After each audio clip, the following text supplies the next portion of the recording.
मुझे ताज्जुब होता है कि गोदी मीडिया और भारतीय जनता पार्टी ऑपरेशन सिंदूर पर राजनीति कैसे कर सकती है। तू सवाल तो पूछ। हक है तेरा, फर्ज है तेरा। किसी की खैरात, किसी का एहसान नहीं तुझ पर, मगर शर्त है अंदाज़े बयां हो बेखौफ, अंदाज़े बयां हो स्पष्ट, अंदाज़े बयां हो बेबाक। हां, उस लफ्ज को याद रखो, अंदाज़े बयां हो बेबाक। बेबाक। सबसे बड़ी बात, इस मुद्दे पर अब तक प्रधानमंत्री खामोश हैं। अमित शाह ने कुछ नहीं कहा, देश के रक्षा मंत्री ने कुछ नहीं कहा, और दूसरी तरफ अमेरिका के राष्ट्रपति बोल रहे हैं, उपराष्ट्रपति बोल रहे हैं, पाकिस्तान के विदेश मंत्री, उनके डेप्यूटी प्राइम मिनिस्टर, उनका प्रधानमंत्री, उनका सेना प्रमुख, हर कोई बोल रहा है, मगर हमारे प्रधानमंत्री खामोश हैं। और गोदी मीडिया क्या कह रहा है आप जानते हैं दोस्तों। आज संबित पात्रा की प्रेस कॉन्फ्रेंस हुई, और क्या आप जानते हैं गोदी मीडिया ने उसे कैसे पेश किया। गोदी मीडिया ने यह कहकर उसे पेश किया कि भाई, पाकिस्तान और विपक्ष के सवालों का जवाब देने के लिए संबित पात्रा का यह प्रेस कॉन्फ्रेंस बुलाया गया है। कितनी शर्मनाक बात है। यानी कि गोदी मीडिया ने विपक्ष और पाकिस्तान को एक पैमाने पर ला दिया। आप सब जानते हैं दोस्तों, जब ऑपरेशन सिंदूर चल रहा था, तब चाहे राहुल गांधी हो, तेजस्वी हो, अखिलेश हो, असदुद्दीन ओवैसी हो, पूरी तरह से सरकार के साथ थे। और अब गोदी मीडिया की यह मजाल कि वो इस तरह की बातें करें। आज कई बातें सामने उभर कर आ रही हैं। यह सवाल इंडिपेंडेंट ऑब्जर्वर्स उठा रहे हैं।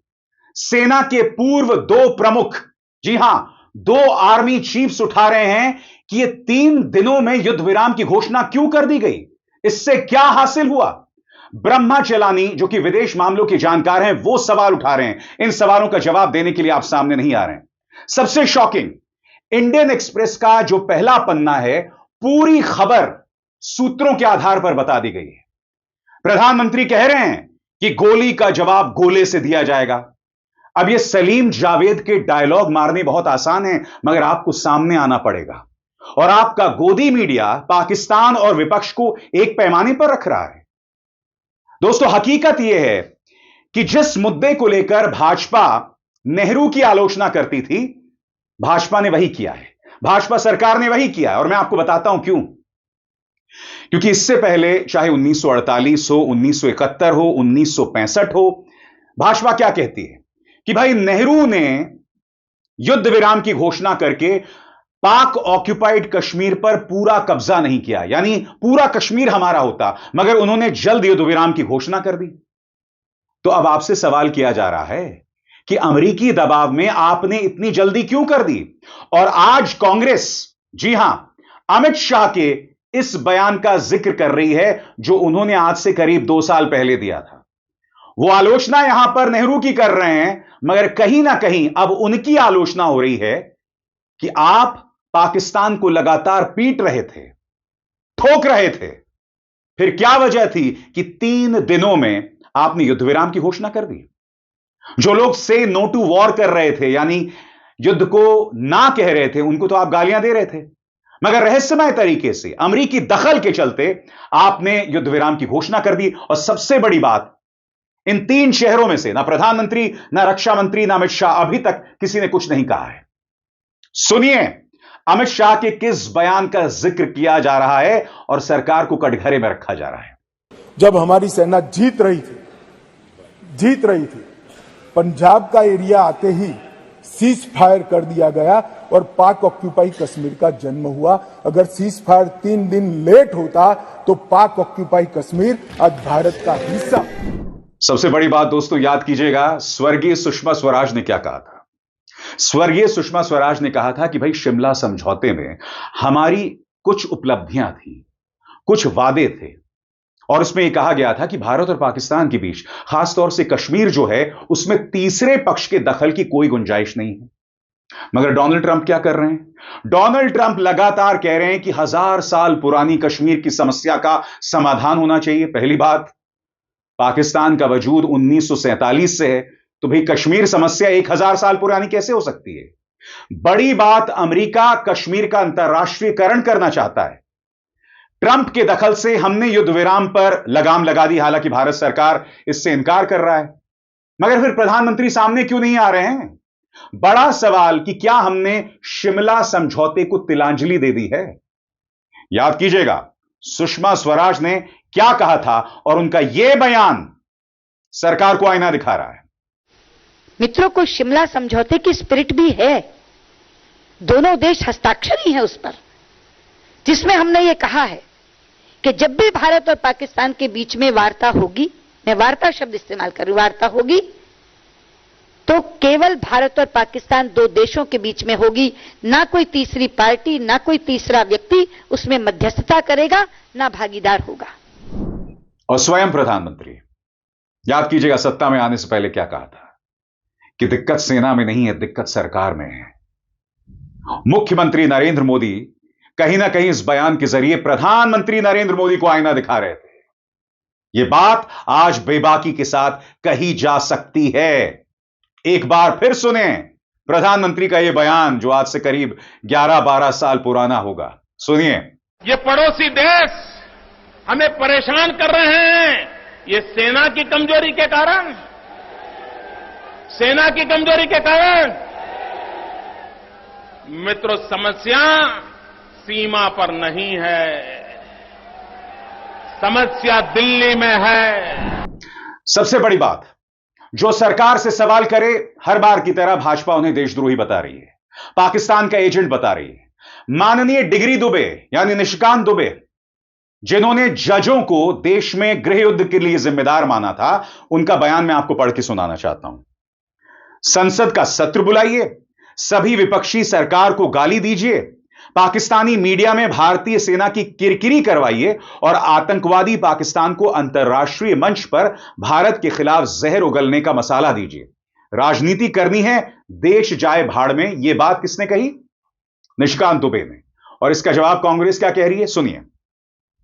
इस महाशय से पूछिए कि 1962 में बीच जंग के अटल बिहारी वाजपेयी ने नेहरू सरकार से संसद के विशेष सत्र की मांग की, तो क्या अटल जी भारतीय सेना की किरकिरी के लिए यह मांग कर रहे थे?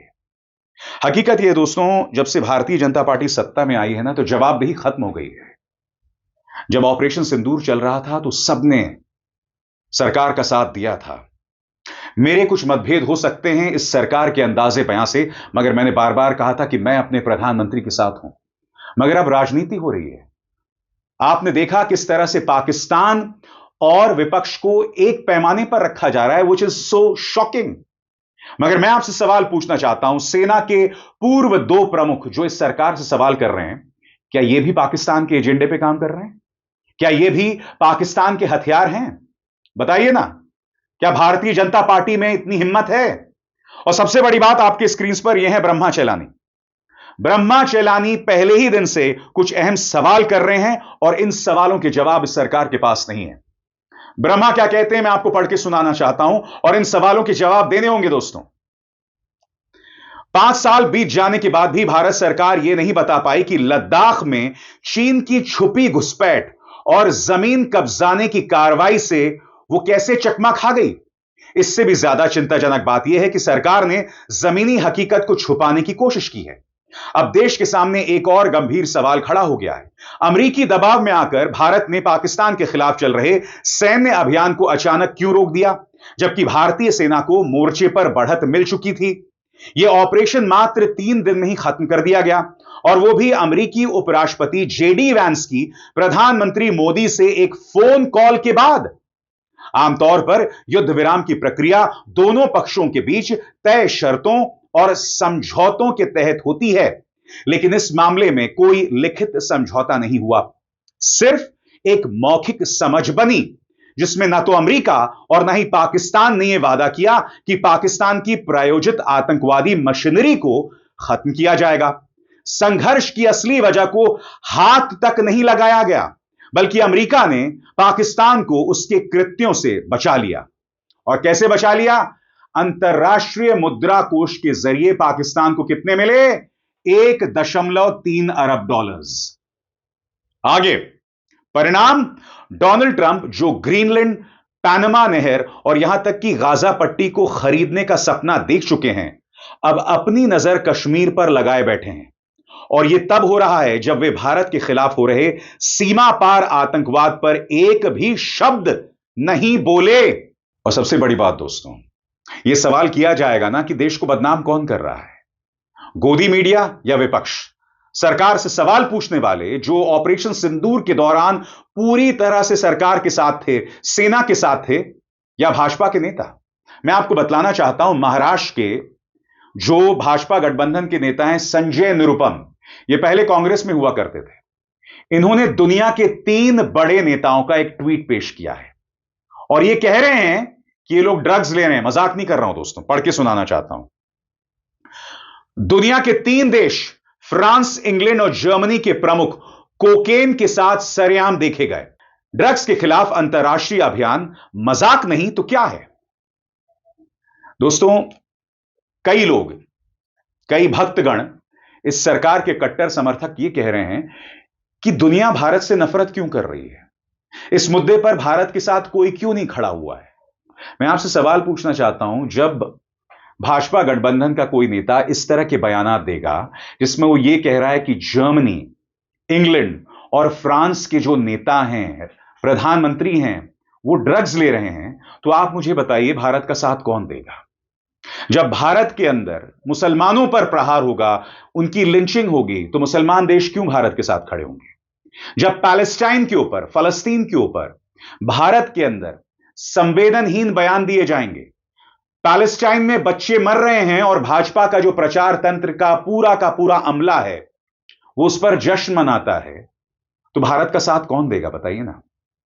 मैं फिर आपसे पूछना चाहता हूं, देश का दुश्मन कौन है जो भारत के लिए मुश्किलात पैदा कर रहा है? यानी गोदी मीडिया, निशिकांत दुबे सरीखे नेता, संजय निरुपम जैसे नेता, या अविसार शर्मा जो आपके सामने जो जरूरी सवाल है वो रखता है पूरी बेबाकी के साथ?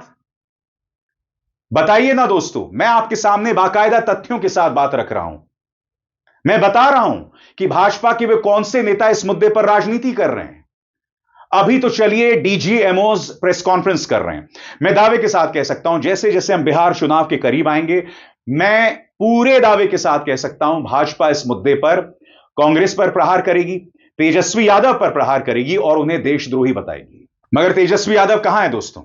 कायदे से यहां पर बिहार के मुख्यमंत्री नीतीश कुमार को तुरंत जाना चाहिए था।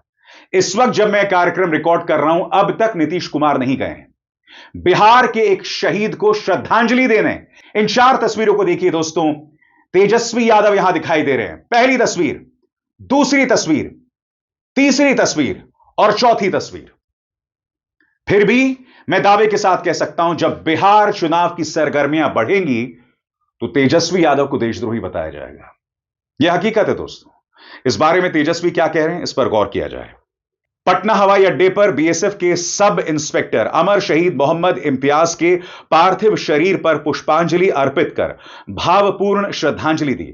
बिहार के छपरा के लाल वीर योद्धा मोहम्मद इम्तियाज साहिब शनिवार को जम्मू कश्मीर के आरएसपुरा सेक्टर में अंतर्राष्ट्रीय सीमा पर दुश्मन देश पाकिस्तानी को मुंहतोड़ जवाब देते हुए गोलीबारी में शहीद हो गए।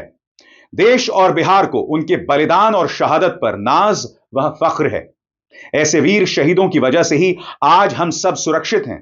देश उनकी कुर्बानी को सदा याद रखेगा। जय हिंद, जय भारत। और मुख्यमंत्री नीतीश कुमार ने क्या किया है दोस्तों? उन्होंने अपनी तरफ से श्रद्धांजलि दी है, मगर वो वहां नहीं गए। कम से कम मुझे तो नहीं पता चला, तस्वीर सामने उभर कर नहीं आई इस वक्त जब मैं कार्यक्रम रिकॉर्ड कर रहा हूं। उन्होंने अपनी श्रद्धांजलि जरूर दी है, जैसा कि आप इस ट्वीट में देख सकते हैं। तो मुझे बताइए ना दोस्तों, देश की परवाह किसको है? और शहीद के बेटे ने क्या बात कही, उनके एक एक शब्द पर गौर कीजिएगा दोस्तों, सुनिए। बिल्कुल हो जानी चाहिए, इसमें दो राय वाली बात ही नहीं है, कोई डाउट ही नहीं है। मैं बस सरकार से इतना चाहता हूं कि उनको जो है कड़ी से कड़ी सबक सिखाई जाए, क्योंकि ये जो बार बार जो ये धोखाधड़ी करते हैं जो हमारे जवानों के साथ, ये गलत करते हैं, ये बहुत गलत करते हैं। क्योंकि आज जो है इस अटैक में एक बेटा अपना बाप खोया, एक वाइफ अपना हस्बैंड खोई, ना जाने कितनों ने कितनों को खोया। बहुत वो मैं समझ पा रहा हूँ। ये दर्द को कोई नहीं समझ सकता, इस दर्द को कोई नहीं समझ सकता, जिसका जाता है उसको सिर्फ पता होता है। बट फिर भी गर्व है उन सभी बलिदान देने वाले जवानों पे। है आपको बहुत बहुत धन्यवाद। मीट करने का कोशिश किया बट मीट नहीं हो पाया। फिर उसके बाद जो है जो भी सम्मान समारोह जो भी एंड हुआ, फिर हम लोग 2 बजे उधर से हम लोग वहाँ से बाई बोट हम लोग दिल्ली आए। फिर हम लोग जो लोग आतंकवादी हमलों में अपनी जान गंवा रहे हैं, मीडिया ने उन्हें आतंकवादी करार दिया था। आपको जम्मू कश्मीर के मोहम्मद इकबाल की याद है, जिसका जिक्र मैंने अपने कार्यक्रम में किया था? याद है आपको? याद है आपको किस तरह से आज तक ने गलत जानकारी दी थी कि राजौरी में आतंकवादी हमला हो गया है? तब ये तमाम मुद्दे मैं अपने मंच से उठाता रहा, सरकार को जगाता रहा कि आप जागिए अपनी कुंभकर्णी नींद से। हमारी खबर का असर था दोस्तों कि आज अंबानी के न्यूज चैनल आज तक दोनों को माफी मांगनी पड़ी है। सबसे पहले सुनिए अंबानी के न्यूज चैनल की माफी। बुधवार 7 मई को जम्मू कश्मीर के पुंछ जिले की मांदी तहसील में रहने वाले मौलाना मोहम्मद इकबाल की तस्वीर गलत संदर्भ में इस्तेमाल की थी। मौलाना मोहम्मद इकबाल का किसी आतंकी संगठन या देश विरोधी गतिविधि से कभी कोई लेना देना नहीं रहा। उनकी तस्वीर का इस्तेमाल किए जाने के पीछे हमारी कोई दुर्भावना नहीं थी। अब सुनिए आज तक की माफी। लेकिन हमारी पूरी सतर्कता के बावजूद कुछ अधूरी रिपोर्ट्स ऑन एयर हो गई, इसके लिए हम आपसे माफी चाहते हैं। मेरा मंच बेशक छोटा हो दोस्तों, मगर पूरी बेबाकी के साथ मैं ये मुद्दे उठाता हूं और बहुत जरूरी हो जाता है कि न सिर्फ सरकार बल्कि गोदी मीडिया, जहरीले गोदी मीडिया की जवाबदेही तय की जाए। आज ये लोग माफी मांग रहे हैं। दुनिया भर में इन्होंने भारत की जग हंसाई करवाई। पाकिस्तान वाले भारतीय मीडिया का मजाक बना रहे हैं मीम्स बनाकर। मैं फिर आपसे कहना चाहता हूं, हम में और पाकिस्तानियों में फर्क होना चाहिए ना। तो भारत की साख किसने गिरवाई? जैसा कि मैंने कार्यक्रम की शुरुआत में आपको बताया, गोदी मीडिया विपक्ष और पाकिस्तान को एक पैमाने पर तोल रहा है, विच इज सो ट्रैजिक। आप अपनी बात साफगोही से, बेबाकी से नहीं कह सकते, कम से कम सच तो बोलना सीखो। गद्दार कौन है यह देश देख रहा है, क्योंकि हम तो अपनी बात कहेंगे, बेबाकी से कहेंगे। अभिसार शर्मा को दीजिए इजाजत। नमस्कार।